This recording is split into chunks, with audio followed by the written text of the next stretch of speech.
All right, grand rising, grand arrival, grand return, peace and blessings to the righteous and repentant alike. I am Sophia, Tayac of the AmaruKhan Band of Indians, and this is your sun sign Decan update. Quite late, but I was like, oh man, we can still talk about this.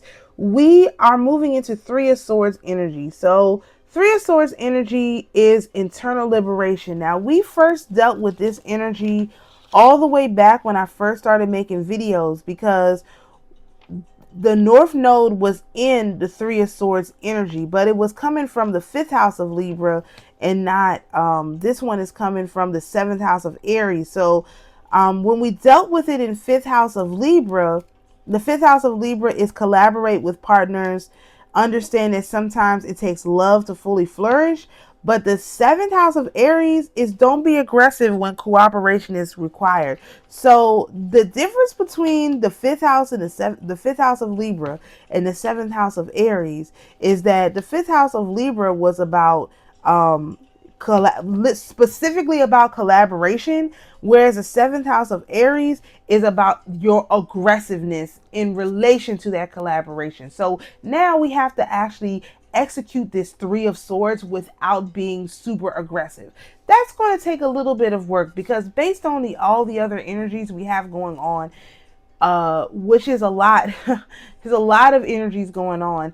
The natural desire is to be very, very aggressive because a lot of changes are happening all at one time. We have grown impatient waiting for the changes to be done, in my opinion, in my assessment of myself. I'm tired of waiting. You know, this is kind of like all year has been like hurry up and wait, and now this is the point where you're like, that's it, I'm done waiting, you know what I mean? And it's like, well, you're done but not quite. Like, you got to wait a little bit longer. So this is what this energy gives me. And some people in this you know, this time of when they need to be waiting will, instead of just waiting and they just have to wait, they'll just decide that they're done waiting and self delete. You know what I mean? And because this is our self deletion card, I don't mention it every day, but it is the truth. This is our self deletion card. So you have to be. I'm writing this down so I don't forget.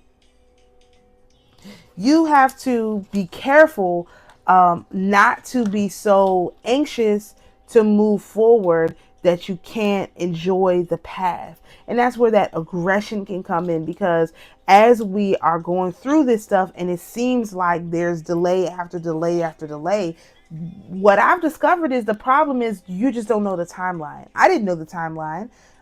This is unbelievable and amazing to me that I can time this down the way that I can. And we're doing this together, of course, with our daily transmutation reports, but it's still nonetheless an amazing ability to be able to time this stuff the way that we're able to time it. So don't feel so bad that things are taking longer than you would like them to, because it's kind of built into the time period. Like, you have to be pushed to the limits. It's not just you, you're waiting for certain planetary alignments that will make the process easier, because the whole thing about this is there was a blueprint. We were sent here with a blueprint. There was not no, oh, you were sent here and you don't have basic instructions. No, we have the basic instructions. It's the Bible, but again, you don't know how to read the Bible because you're looking at it literally, and you're not looking at the statements and saying, what would that look like astrologically? Sister asked me the other day, we were talking about a particular story in the Bible, which is when Joseph was in prison because of what Potiphar's wife did to him and he wouldn't do. And he was able to interpret the dreams for the two people that were in the jail. And the one person was able to, the baker or the chief taster, he got free, but the baker, he was killed. And Joseph was able to properly interpret those dreams. And so she said to me, well, what does that look like astrologically? And I was like, okay, what does that look like astrologically? I know one of the things was Pluto and Virgo, that was the baker, because it's the Virgo is like the bread basket, or whatever. And I can't remember what I said for the other one right now, and I haven't thought about this in a few days. So the point of the matter is, if you read a Bible story and you say, what does that look like astrologically? You've now begun to interpret the Bible properly. You're in alignment with how this book was meant to be read. It's not just you read the stories and you make them personal. Now you make them celestial. So that's kind of like the elevation of, that's why things are not happening the way that people are predicting, because some people are predicting them right because they're using the celestial, but they don't have the practical part. This is what I would say about a lot of the astrologers. They can predict things that are going to happen because the astrology is what it is, but their interpretation of it, their explanation of it is incorrect because they don't have the personal side of it. They don't have the Bible story to connect it to. So, or the, just the colloquialism to connect it to. So in the case of Joseph with the bread basket, he knew that the baker dream meant that the baker was going to die because the birds were eating the bread. And that imagery of the birds eating the bread, it deals with an older imagery related to the gods and stuff like that. Anyway, I'm not going to get into it because then I will be revealing too much. But the point of the matter is, it deals with older imagery that he would have known the story of. This is why I told everybody 2 years ago, we need to get into fairy tales. You need to know what this stuff means. You need to have a good understanding of where these stories came from. This is how the celestial movements were communicated, through these different stories. Because whether the person writing the story knew it or not, they were communicating a celestial movement. And the more stories you know, old stories, the more you understand the celestial movements. What they've tried to do is replace all the old classic stories with new stories. And these people know even less about the celestial movements, but so you have to work even harder to do the interpretations. It doesn't mean that they're not there. It just means that it's much harder than it was previously, because these people have no idea of the celestials when they're writing these stories. Whereas before, people would have known what was, this is just like, how, like, they say, talk these stories about, like, maybe people who are transgenders and stuff like that. Like, this is why the stories don't make sense. Like, they don't add up, because it doesn't align with any celestial story that is a prominent story, like some little side story somewhere. It's not like a prominent story, and that's why, or it doesn't, it's out of alignment for there to be a story about a main character, i.e. a presidential candidate, who's a Vestal Virgin. That's out of alignment because you don't have any main characters who are Vestal Virgins. That's a side character who's a Vestal Virgin. So you're kind of like, this is something, it doesn't quite feel right. And people don't know what it is because they don't know the stories. They don't understand the astrology. So when you're trying to tell them, hey, all of the major female planets, which all the planets are female, but all of the major characters, the stories they told about the female planets, they all had children. That's like a basic. And so to throw in a person who has no children, it's kind of like, you don't see how out of alignment that is, because again, you don't know the story. So that's kind of what this energy like aligns with, right? It's an outside influence card, right? Oh, no. Am I looking at the right thing? It's the internal liberation card. So internally liberating yourself also from your old self. This is a time when you would shed your old self. It's harvest season. What does harvest season mean? You have this beautiful field that you've cultivated, you've grown for a whole season. What do? You take the scythe and you cut it all down. This is the harvest, and we have a harvest every year, an internal harvest every year, where we are able to grow, take the old heart and basically like be upgraded, get an upgrade in our heart system and the functioning and our abilities and our capacities. But again, if you weren't doing, if you didn't plant the seed, okay? If you don't plant the seed all the way back in the winter solstice from last year in December, if you didn't plant the seed, and then when the springtime came, if you didn't, uh, do the things that you have to do at the beginning of the season, really care for your seed like it's a baby, really nurture it, really whatever, then by the time you get to the summer solstice, uh, what is happening here? You know what I mean? It's you haven't accomplished what you need to accomplish because you didn't actually do what you were supposed to do in the first step. So this is like basically the last step. This is where you get to experience your harvest. And this is where a lot of our this is the time period. I mean, I know we're talking about 3 of Swords. We've already had 2, but this is the time period where a lot of your what is it? Your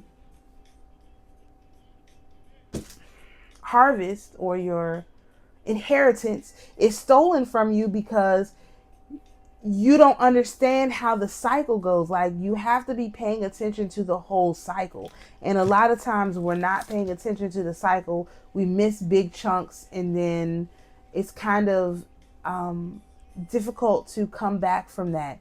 And so anyway, this is just the energy that's coming in, the 3 of Swords. Now, you can transmute that with the 3 of Wands, which is external gratitude. The difference between the 3 of Wands and the 2 of Wands is that in the 2 of Wands, the guy is got this planet that he's looking at in front of him instead of just looking at what's there. The 3 of Wands is about appreciating what's around you. Literally external gratitude, looking out on the fact that you have been able to, collect this beautiful harvest. And it even looks like a harvested field. You know what I mean? This is literally about appreciating the work that you've done in the past time period and not, I don't know, people do weird stuff like say, okay, the old me is gone, F that old me. You know what I mean? New year, new me, new year, new year, new me. Whatever they say, like, hey, but what about the old you? Did you show any gratitude, appreciation, blah, blah, blah, blah? Did you do any of that for the old you, which sacrificed itself? Because remember, when you come into your new body, your old body has sacrificed itself for you to come into your new body.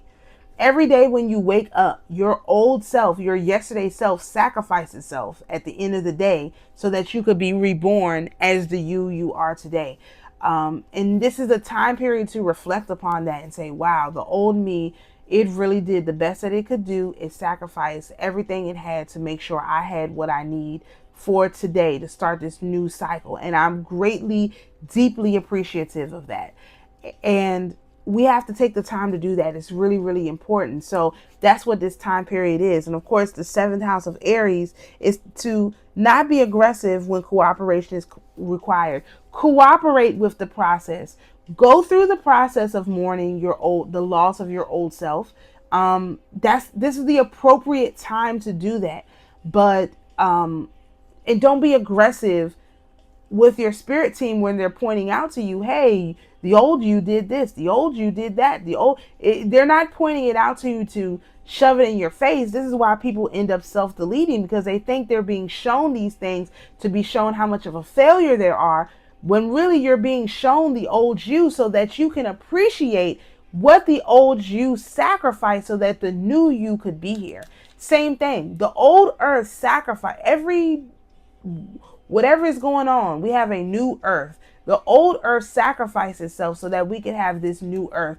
I'm deeply appreciative of that. So it's not just on the inside that you do that. You also have to do this on the outside. We are going through a birthing process. The birth is over, but there's still afterbirth that's really being pushed out right now. People don't understand that because many people have not given birth and they don't understand what it's like. Natural birth. C-sections are not quite the same because you don't have the same stuff that goes on. So a lot of people don't do natural birth. So they don't understand what it's like to do a natural birth, to have that experience of a natural birth. And that's what we have right now, a natural birth process going on. The afterbirth is being pushed out and the new earth is here. And now we have to care for this new earth is with this order in mind, with this understanding in mind, not just randomly doing stuff and thinking, oh, this is going to work. Like, no, you need to really know what you know. And a lot of people don't know. They don't know anything, and then they act like they know. And that's a huge problem too. So I say all that to say,